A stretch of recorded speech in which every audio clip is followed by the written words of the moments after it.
How to calculate quantity of PCC. हमारे पास 5 feet into 5 feet का एक एरिया है, तो इसमें हम पीसीसी की कैलकुलेशन करेंगे। तो 5 फीट लेंथ हो गई इसकी, विड्थ हो गई इसकी 5 फीट और थिकनेस हो गई इसकी 4 इंची। अब हम रेशियो यूज़ कर रहे हैं M7.5 ग्रेड का, जो कि होता है 1:4:8। तो सबसे पहले हम पीसीसी का वॉल्यूम निकालेंगे। तो उसके लिए फॉर्मूला होता है लंबाई गुणा चौड़ाई गुणा मोटाई। तो ये हो जाएगा 5 फीट इंटू 5 फीट इंटू 4 इंची। तो 4 इंची को हम कन्वर्ट करेंगे फीट में, तो ये हो जाएगा 0.33 फीट। तो ये हो जाएगा आपका 5 feet into 5 feet into 0.33 feet, तो हो जाएगा 8.25 क्यूबिक फीट। ये आपका वेट वॉल्यूम है।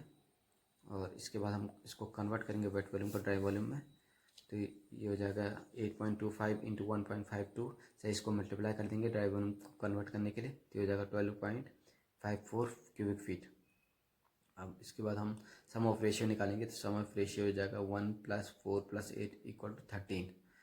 तो सीमेंट का अगर हम क्वांटिटी निकालते हैं तो इसके लिए फॉर्मूला लगाएंगे हम dry volume into ratio of cement divided by sum of ratio into density.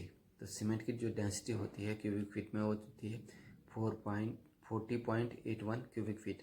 तो ये हो जाएगा 12.54 इंटू 1/13 इंटू 40.81। तो टोटल जो वेट आ जाएगा सीमेंट का वो हो जाएगा 39.36 kg।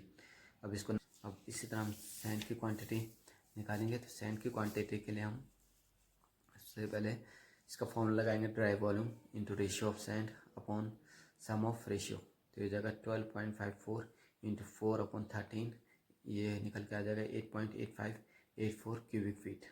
और इसी तरह एग्रीगेट के लिए फॉर्मूला लगाएंगे हम dry volume into ratio of aggregate into sum of ratio. तो ये जाएगा 12.54 इंटू 8/13, तो निकल के आ जाएगा 7.716 क्यूबिक फीट।